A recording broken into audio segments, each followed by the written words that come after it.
La Chine en français, LCF pour les intimes. Ravi de vous retrouver, chers amis. Ravi de vous retrouver pour notre magazine Chine Express avec, comme d'habitude, un invité. Un invité qui est un créateur de succès pour les PME françaises en Chine. Il s'appelle Monsieur Alain Bureau, entrepreneur français en Chine. Alain Bureau a travaillé 2 ans à Shanghai comme chasseur de tête dans un cabinet chinois et a ensuite ouvert sa propre société à Singapour, CCA Consulting. Je le prononce à la française et nous verrons avec lui si c'est correct. En France, maintenant, il aide les PME françaises à se développer ou à s'implanter sur le marché chinois qui offre, vous le savez, de nombreuses opportunités. On vous en parle souvent ici même. Selon notre invité, les entrepreneurs français n'osent pas assez aller sur le marché chinois par manque de connaissances, par manque de savoir sur la culture locale ou par peur de l'inconnu tout simplement.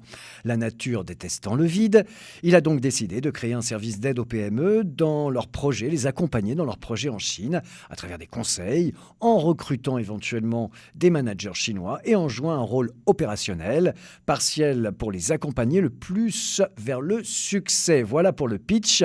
Nous allons écouter son expérience et ses recettes. Monsieur Alain Bureau. Mesdames, messieurs, sous vos applaudissements, Monsieur Alain Bureau.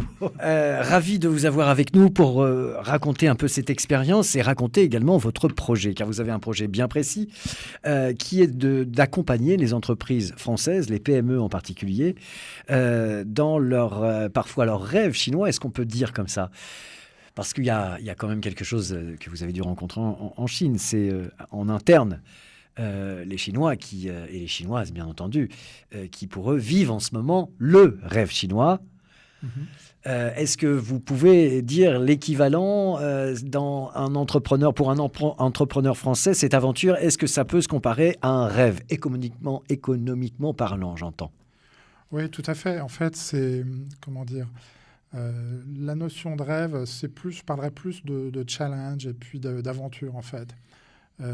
C'est vrai que pour un entrepreneur, le fait d'arriver en Chine, c'est déjà un premier pas, c'est le plus important.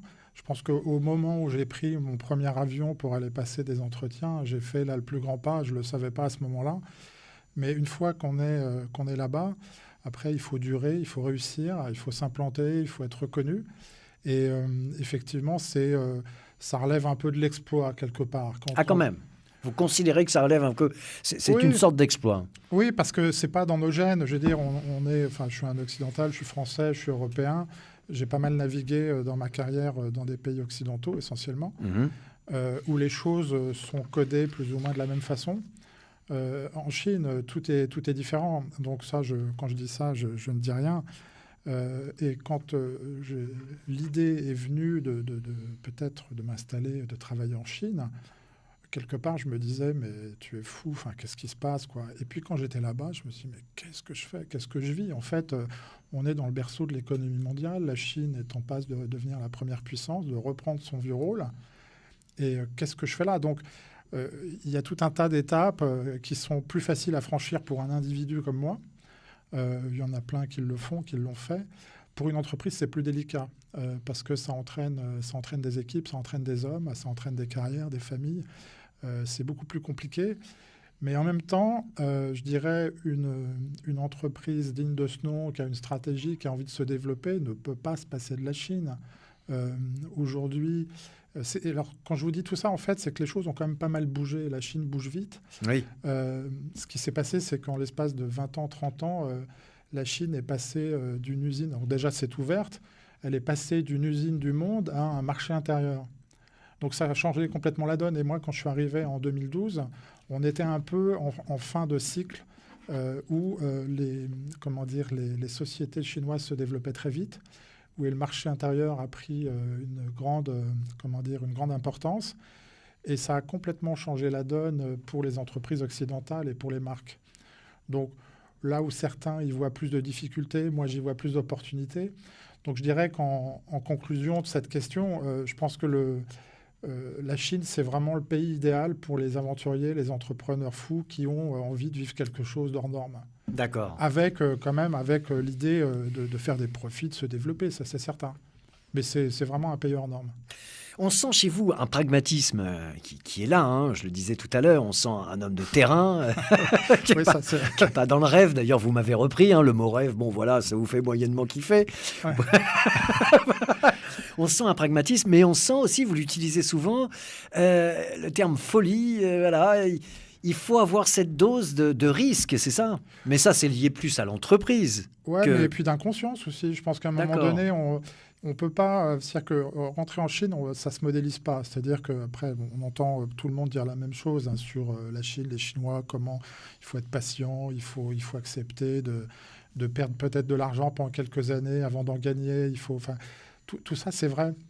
Mais à un moment donné, donc déjà, il faut avoir un projet qui permette de vivre ce niveau de patience.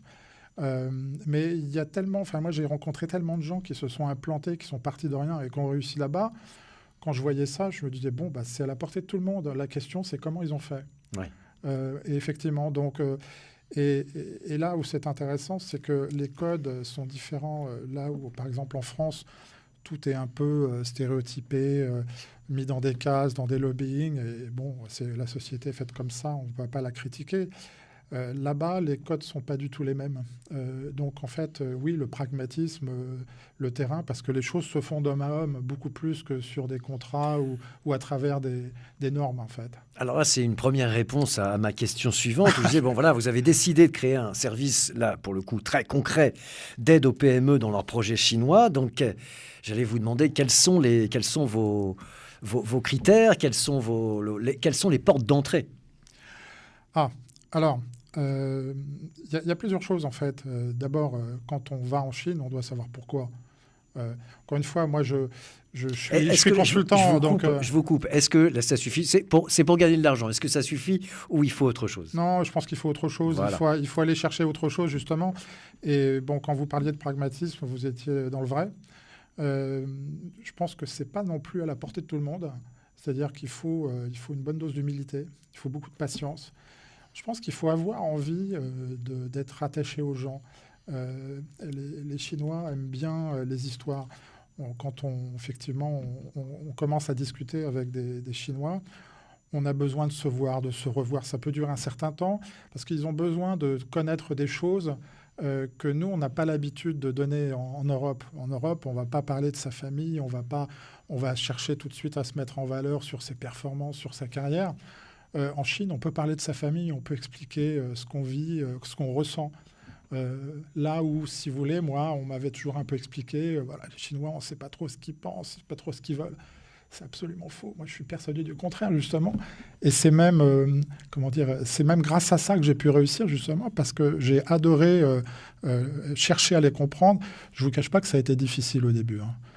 D'ailleurs, comme beaucoup de gens, pendant les premières semaines, vous n'avez qu'une envie, c'est de rentrer chez vous. Hein. Ouais, parce que vous parlez à personne, c'est ça? Non, pas forcément, parce que tout se faisait en anglais. Moi, j'étais dans un cabinet où il y avait des francophones, des Chinois qui parlaient aussi bien français que moi. Donc, je n'étais pas perdu à ce point-là. Oui. Mais bon, voilà, les choses sont différentes. Vous êtes à l'autre bout de la planète, dans un pays et dans une ville où tout explose. Donc, vous parlez de Shanghai. Oui, je parle de Shanghai, ouais, tout à fait. Donc, je pense qu'il faut vraiment avoir envie d'aller vers les autres. Donc ça, c'est pas permis à tout le monde. Et d'ailleurs, je dirais que il y a dans les gens que j'ai croisés qui ont réussi, j'ai croisé pas mal d'autodidactes, hein, de gens qui sont partis de rien, justement, et qui avaient peut-être cette dimension humaine que tout le monde n'a pas. Donc ça, c'est quand même c'est fondamental. Donc, ça veut dire que... Le premier point, une dimension humaine importante, c'est-à-dire avoir l'envie de découvrir le peuple chinois, si je vous entends, le peuple, la population, tout à fait. Les caractères humains, on parle d'humanité. Là. Tout à fait. Et je pense que ça, ils sont très sensibles à ça. Ils aiment sentir ça quand on s'intéresse à eux et qu'on les voit comme des amis, comme des partenaires et pas avec méfiance. Donc, effectivement, moi, je n'avais pas de barrière. Je suis parti là-bas, mais vraiment comme ça, par hasard. D'ailleurs, je ne devais pas être basé à Shanghai, je devais être basé à Singapour au départ. Oui, et le PDG de la boîte qui était chinois m'a dit non, il m'a dit il faut que tu viennes.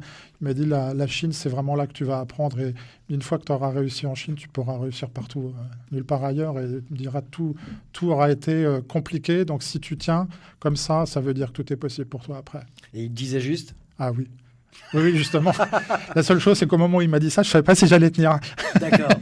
Mais alors, À voir votre mine aujourd'hui assez réjouie, assez rayonnante, tout se passe bien, tout s'est bien passé. Oui, oui, tout à fait. Tout à fait. Alors maintenant, effectivement, j'ai voulu le convertir autrement. C'est-à-dire que après cette expérience en cabinet, qui, je dois dire, a été fondamentale parce que j'ai été pendant 2 ans immergé dans des organisations chinoises, managé par des Chinois, entouré par des Chinois, avec des collaborateurs chinois. Et c'est ça qui m'a permis de mieux les comprendre et pouvoir avancer. Si j'avais pas eu ce contexte-là, si j'aurais pu tomber dans une division avec 20 ou 30 Américains ou Français, ça aurait été complètement différent. Là, je l'ai vécu au quotidien. Alors, quelles sont les différences fondamentales entre le management chinois et le management européen, qui est quand même sensiblement assez similaire au management américain, nord-américain? Alors, il n'est pas fondamentalement différent. Par contre, hyper pragmatique. C'est-à-dire que, alors, moi, ce que j'ai vécu, c'était un peu particulier, hein, parce qu'il y avait beaucoup de jeunes. Donc, j'ai été managé un peu comme un jeune consultant chinois, ce qui n'a pas toujours été évident. Mais oui. Ça me fait ricaner parce que ça a dû donner lieu à des, oui, à des situations cocasses. Non, mais c'est intéressant. C'est-à-dire que, par exemple, tous les lundis matins, on avait une réunion plénière du bureau de Shanghai. On était quand même une centaine. D'accord. Et là, on affiche sur le tableau les performances. Donc, quels sont les meilleurs consultants, qui a eu les meilleurs résultats. Bon, c'est très américain, ça. Et puis aussi les derniers. Donc, en fait, on fait ça en toute, je dirais, en toute transparence, mais en toute tranquillité dans l'esprit, justement, de dire, bon, ceux qui ont réussi, dites-nous comment vous avez fait. C'est toujours, voilà, comment font les meilleurs, comment est-ce que vous y arrivez, est-ce que ça peut profiter aux autres, est-ce que les autres peuvent... D'accord, ok. C'est pas une reprise, comment dire, l'employé du mois ou une distribution de médailles. C'est un échange d'expérience pour... Non, et puis pour ceux qui sont à la traîne, essayer d'apprendre justement de ces gens-là, et puis de remonter, parce que personne n'aime être, je dirais, dans la queue du peloton. Voilà. Et donc, là, ce qui est un peu différent pour moi, c'est que moi, j'étais un peu expérimenté par rapport à eux. Donc, je visais, je dirais, la valeur ajoutée, la qualité, là où eux ont tendance à faire du volume et à avancer très vite. Donc, voilà, ça, c'était un peu lié à mon métier. Mais en dehors de ça, non, c'était plutôt agréable. Et en fait, on est pris dans un tourbillon où, effectivement, on se met à travailler beaucoup, à être un peu comme eux. On y va de temps en temps le dimanche. Et puis, voilà. Donc, Ça devient naturel ? Ça devient comme une évidence? Je ne sais pas si c'est une évidence, mais en fait, moi, je me suis pris au jeu. Alors, en plus de ça, j'étais seul là-bas, donc j'avais toute la liberté. Ouais, d'accord. C'est pas comme si j'avais eu une famille, je dirais, avec moi. Donc, je l'ai vécu pleinement. Et bon, c'était bien comme ça.